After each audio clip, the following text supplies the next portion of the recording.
My name is Brian Mosteller. Welcome to SC Conversation.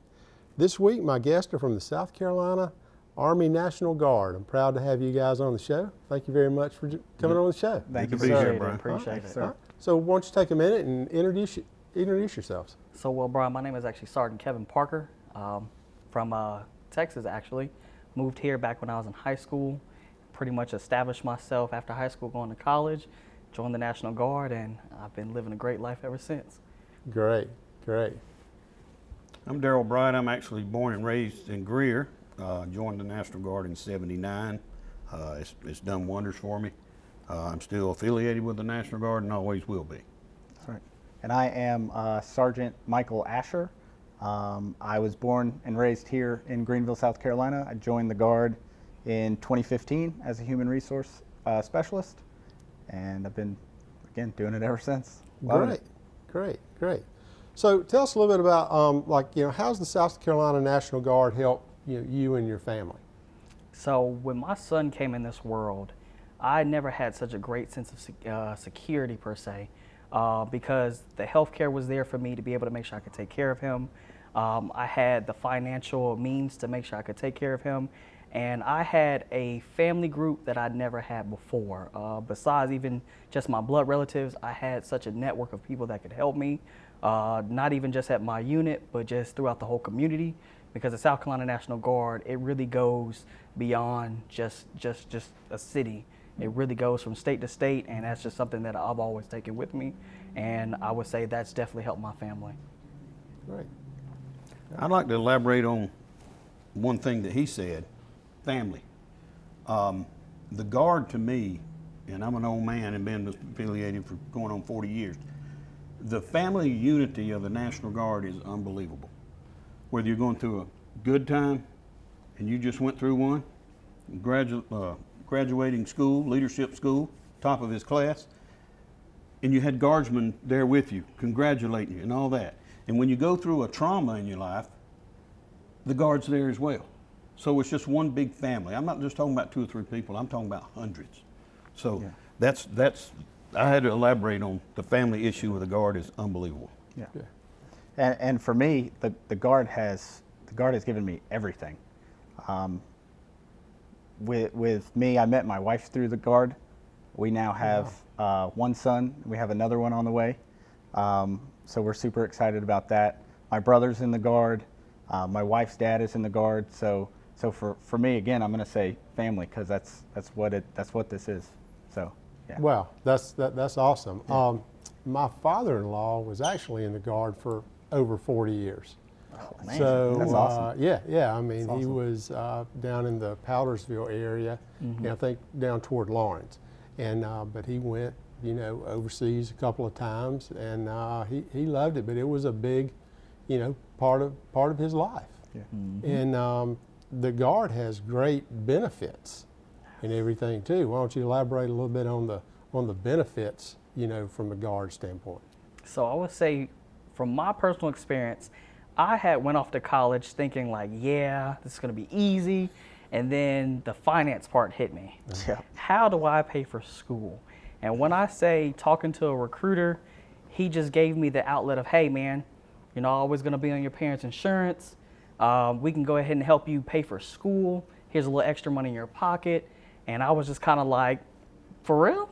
Like, just no joke? He said, yes, this is how it works. Yeah. So when I had received all that, it was just more of like weight lifted off the shoulder, because I was able to go back to school, really focus on school, and have the financial means to really kind of knock it out the park. Well, I didn't start out with college, and you can ask any of my teachers. They kind of told me that, college might not be my priority. And we won't get into all that and get long-winded about that. But the Guard really gave me a sense of belonging, and it gave me direction. I didn't really know what I wanted to do when I got out of high school. I wanted to be a millionaire and drive a Ferrari like everybody else, but it didn't work out that way. So I took, jobs and worked and saw an advertisement about the National Guard, about serving community, nation, whatever. And I said, you know what, I might could use that discipline, if you know what I mean, to help me focus. Yeah. And so forth. So anyway, I joined the National Guard while I was in high school, and then left and went to basic training in AIT. And when I came home, man, you talking about jacked. I mean, I was ready to take on the world. So I went to school and attempted it, but it still didn't pan out. I had the motivation, I just didn't have the means of focus or whatever. That was a long time ago. I don't have the exact answer to that question, but the Guard kept motivating me. I went to different schools with the military, and a military school environment was what I needed. You know, long story short, at 42 years of age, I had the confidence. I went back to college, got a 4-year degree, and finished with a 3.8. So, and I contributed that to the Guard. The Guard just kept massaging and motivating me. Even though I was an old man when I went to college, at least I went. Yeah, that's okay. But you were successful back before you went to college. Oh yeah, oh yeah. You know, growing with the Guard every year, Yep. year in and year out. Yep, I had 15 years of my career out of the way Right. before I went to college. Right. That's right. Well, for me, the Guard, the benefits of the National Guard, they're endless, right? There's so many benefits and opportunities that we offer for people who are in the National Guard. For myself personally, I joined the National Guard at a really uncertain part in my life when I dropped out of college. I didn't know, I didn't have a plan. You know, I didn't have a plan like I wanted to do. I needed some income. I wanted to be successful. And what the Guard did was it set that solid foundation for me as a young man. You know, built me up the correct way, provided that discipline, that structure, and here I am 6 years later, loving every second of it. Correct. Every second of it. Great. Well, I admire, you know, you guys and anybody that's in, you know, any branch of the service. Appreciate everybody that's in service, no matter what branch. But what kind of makes the National Guard different than some of the other branches of service? So I guess I'm lucky to get to answer this one first, because I feel like what makes the South Carolina National Guard a little different is something we kind of harped on already, is the fact that family is more readily available. You always are a sense close to home, whether it's your blood family or just the guys at your unit. When I was in college, it seemed like half the people in my unit went to school with me. So even though we were all kind of having a good time at school, that drill weekend came, we were right there together at our unit having a good time as well. And I would say that's what really sets you apart, because it's not living somewhere away, but you're always still close to home, and you still have a variety of people that you get to know that becomes a new family. Okay. I guess for me, back in my day, was the difference was I could serve the Guard and be home with my family, my community. Now later on, I chose, and it was my choice, to go active duty. So I went AGR, active duty Guard side of the house. But back to the what we call M-Day, 1 weekend a month, it gave me a chance to do all these other things I wanted to do in my life. You know, whether it be go to school, work here, play on softball teams, have a family, whatever. But now the Guard was to me, is a tool for your future. It's a tool. You can, if you're going to be a doctor or a pilot or whatever you want to be, you can still be in the Guard. Yep. You know, so that's what sold me on the Guard. Yeah, absolutely. So with, oh man, what was the question again? I just totally blanked. I'm so sorry. That's all right. I'm so sorry. What do makes that the when you're National? young. I'm so sorry. Yeah. I was like, I had a great answer, and I was like, oh man. What makes the National Guard different? Okay. So for me, what makes the National Guard different is Mr. Brian, did you jump in a pool when you were learning how to swim right in the deep end, or did you kind of learn you walked in, Yeah. right? You kind of waded in the water, got comfortable with it, correct? Yeah, well, I tried, but then I Okay. had a lot of older cousins, might have so gotten thrown they in, threw me yeah. in the deep end. Yeah, that's He made somebody mad So- and they threw him in. So for some people, they want that military service. They want to serve. But for a lot of people, family is super important, right? Right. So with the National Guard, you can get that fulfillment to serve, and you still get to stay in your community. You get to stay home with your family. And one of the great things is we serve both the state and the federal government. So for some people who are looking or have that desire to help people, you get to fulfill that tenfold, because not only are you serving locally, in your community, but you also get to serve, federally, whether that's overseas, whether that's on deployments or anything. So yeah, it's great. So you guys talk to a lot of, I guess, like high school juniors, seniors? Yes, sir. That's Yes, sir. probably what you say, like 80, 85% of who you talk to. But then you also talk to some older, I guess, guys, or you talk to females too, I'm assuming. Of course. Males, Absolutely. and females. Absolutely, sir. That would come in. I didn't know if you had like recruiters just for female, but you guys do both sides out of Yes, it. sir.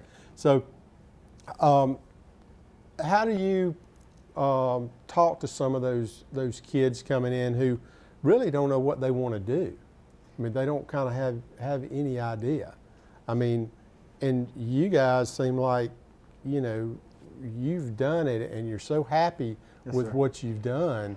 I mean, what kind of spiel or what kind of passion do you use to talk to those guys? So for me, I actually got my degree in psychology. So talking to people is something that I've always been passionate about because I've always wanted to be a mentor and a coach. So I actually started coaching high school wrestling back when I was actually in school because that was just something I did all throughout high school. So basically, one of those things I started to learn was, hey, there's a lot of benefits, a lot of different things the National Guard helped me with that I didn't know back in high school. A lot of little key things that could have just made me even better person starting off coming out of high school that now I'm able to give back.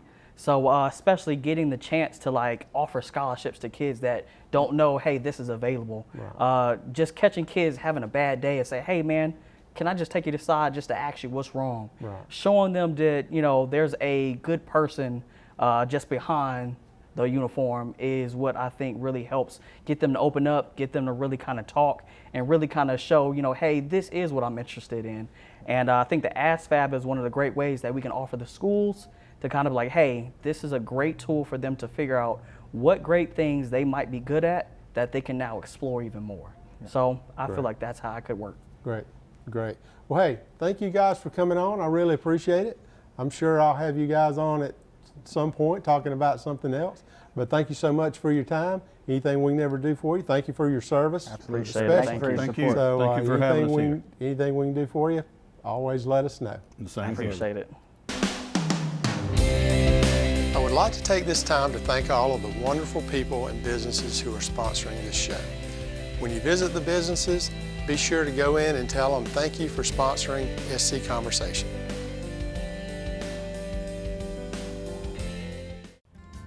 Hardwood flooring is the most popular kind of flooring, and no one has a larger selection of hardwood flooring than Greer Flooring Center. Remember, you'll always find what you're looking for at the price you're looking for at Greer Flooring Center.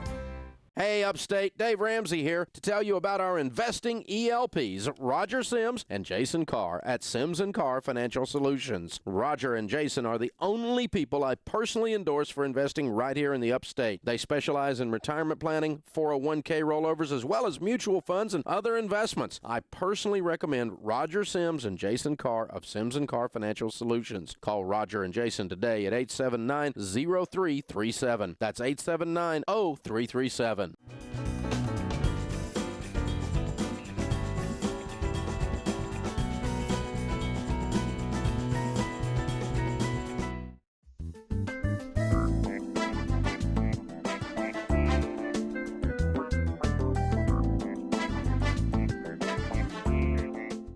All South Carolinians are now eligible for the COVID-19 vaccines. For help finding a vaccine location in your area, visit scdhec.gov/vaxlocator or call 1-866-365-8110. COVID-19 vaccines are free and don't require ID or insurance. Visit scdhec.gov/vaxlocator or call 1-866-365-8110 to find a vaccine location near you.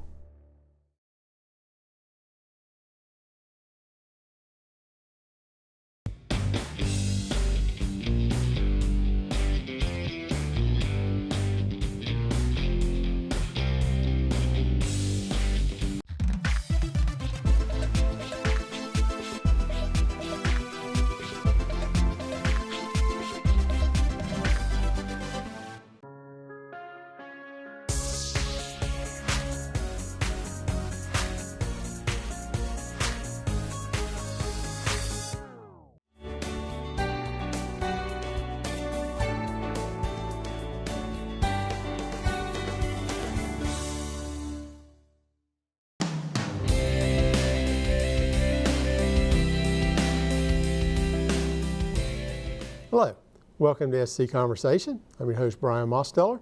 Today we have Colonel Schmid. Welcome. Thank you for having me here. From Veterans Last Patrol. So, Colonel, why don't you tell us a little bit about yourself?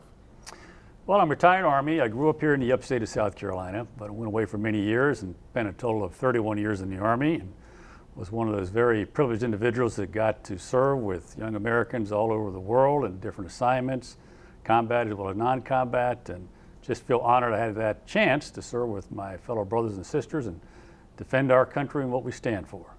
Well, great, and thank you for your service. Thank you. you. Let me say that first of all. Tell us a little bit about Veterans Last Patrol. Tell us a little bit about it. Okay, Veterans Last Patrol is a nonprofit that's focused on veterans in hospice care. And our core mission has three parts. We bring friendships, honor ceremonies, and emergency assistance to veterans that are in hospice care or end-of-life care situations. There's a lot of lonely veterans out there, and I learned that some years ago, so we started this nonprofit to try to help bring attention and friendships and honors to those veterans. Great. So I mean, why did you start it? I mean, was there a point in your life where you saw something they weren't being taken care of, which we all know the vets need to be taken care of more than they are, but what was kind of the turning point that kind of sparks you to do this? There's a lot of lonely people that are in hospice care and nursing homes. We all know that. Many of us had experience there. And when you go into those places, you just sometimes are struck by the sadness, by the isolation that folks have in these facilities. Long story, but I'll shorten it about how we did Last Patrol. My last assignment on active duty is I was the chief of the Wounded Warrior Flight Program for the Department of Defense. And in that capacity, dealing with thousands of wounded, which I got to meet many of them, we learned that dealing with adversity is extremely difficult, as we all know. And the more severe the circumstances are, the more adversity there is, the more important it is to have a team around you, to have support around you. So after I finished that assignment, soon thereafter, I learned about hospice situations, and I remembered a story that my mom shared with us when I was a small child, where she dealt with a lady who was in hospice care, and she'd come home and tell us the stories about what was going on. And from there, I thought about those two things. I decided to put them together. Okay. So tell us some of your stories that you have. I'm assuming you have a lot of them, but tell us some of the stories you have about the veterans in hospice care where you guys have reached out to them. Well, there's so many remarkable stories. You know, sometimes these individuals in late in life have become fairly or completely isolated with no families. And a couple years ago, I was visiting a gentleman up in New Jersey when I still lived there for a period of time. He was a World War II veteran and had seen a submarine sinking incident in the Pacific, and then he went into Normandy on D-Day in 1944. He told me a number of stories, but one I really like to tell was on the landing at D-Day, he saw a landing craft next to him that got terribly shot up, and unfortunately those crew members went into the water. So he dove in the water and rescued one of these wounded individuals in a neighboring landing craft, and then they became friends. And for like 45 years following that incident, that friend that he rescued sent his rescuer, my friend, a box of cigars on the anniversary of D-Day. Wow, that's amazing. That's amazing. There's just countless stories. You know, when you get in late in life like that, you really appreciate the opportunity we found to tell your stories one more time. Right. So what about some of the people that you've helped? I mean, I'm assuming it's just not Army, it's veterans. No, it's all branches of service. All branches of service. So how far do you reach? I mean, is this just South Carolina? Is it, where is that? We started in South Carolina about 2 years ago now, so we're still a young nonprofit. Mm-hmm. But we have currently volunteers in 14 states, so we're growing pretty rapidly. There are veterans all over the country, and our focus is anyone, anywhere that would like to volunteer to support veterans in hospice care can come to us and find out about us. Okay, so it's not necessarily somebody who has to be a veteran to volunteer, but no. The people they're going to see pretty much are our care is focused towards veterans in hospice, right? But we get volunteers that just have a special affinity towards veteran issues. Right. We picked up one a few days ago whose father was a World War II Iwo Jima Marine, And she just always admired Marines and the service of the Marine Corps and wanted to volunteer herself. She's not a veteran, so we'll take any volunteers that are interested in veteran issues. So who are your volunteers, and you know, how do they become one? How do they become a volunteer? What do they need to do? They become a volunteer by contacting us. We have a website, veteranlastpatrol.org. There's a contact tab there, veteranlastpatrol.org. They'll reach out to us. We're also very active on social media.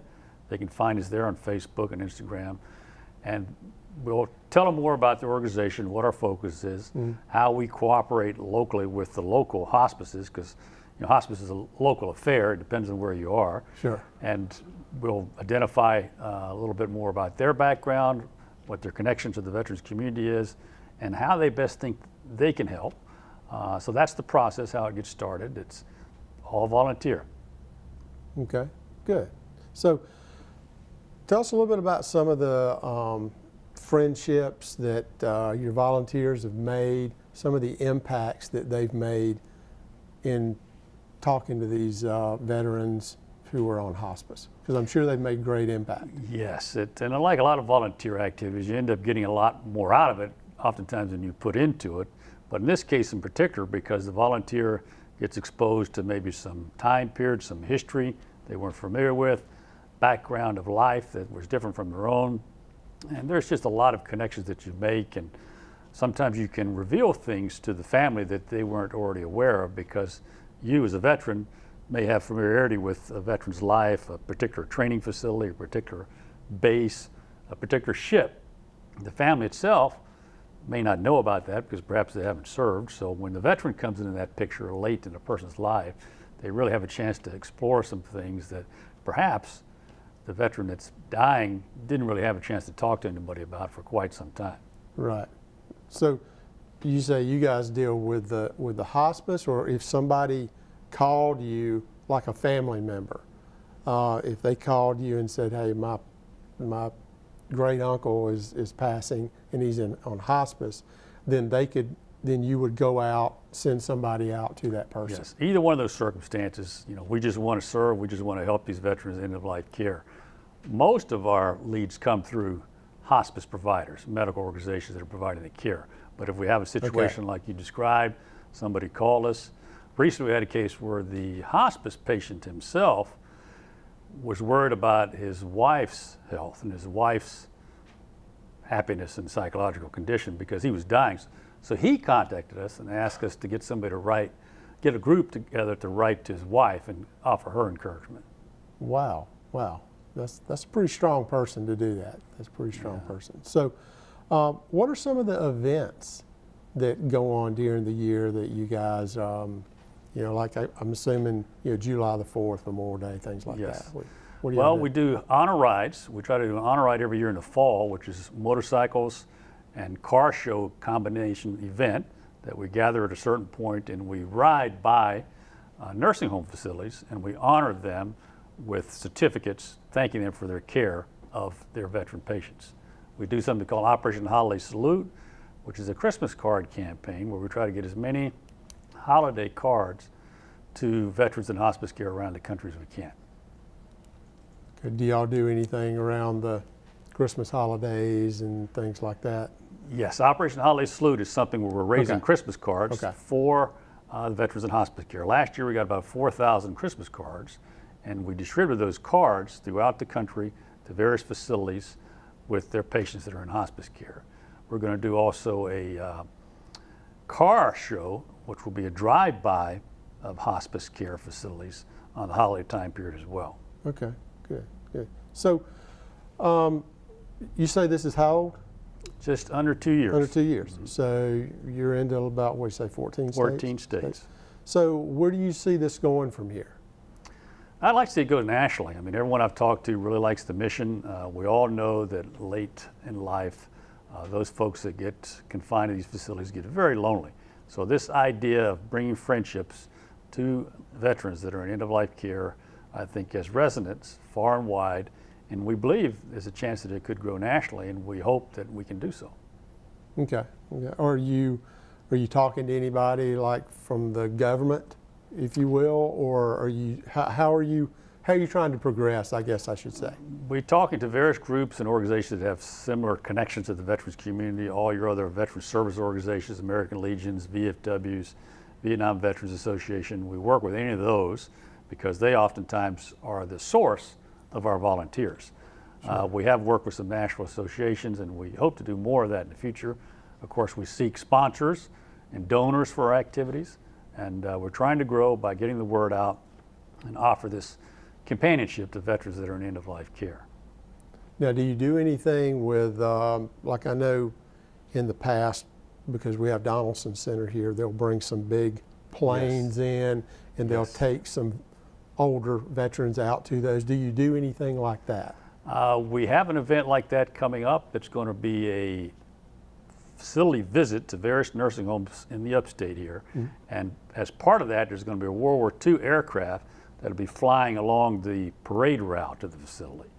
We've also done exhibitions with the Military History Center of the Carolinas here in Greenville, South Carolina. They have a number of military vehicles, restored vehicles. They've attended and have set up some facility operations for us, and sometimes they'll bring those vehicles to our honor ceremonies that we do at homes and at facilities for the veterans that are in hospice care. That's awesome. That's great. That's great. Thank you. Colonel Schmid, I really appreciate you being here. Thank you so Brian. much. Veterans Last Patrol, and look for them. You say you have a Facebook page? Facebook website, veteranlastpatrol.org. We'll put it on our website also, so people can get out there and maybe send some Christmas cards around Christmas and things like that. Thank you very much. So, Colonel Schmid, again, thank you. Thank you for having me. Thank you. Brian.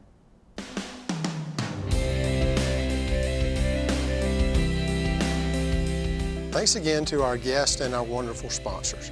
Remember, you can stay informed about SC Conversation during the week on our Facebook page and website. Also, feel free to send us an email at info@scconversation.com. Thanks for watching, and have a great evening.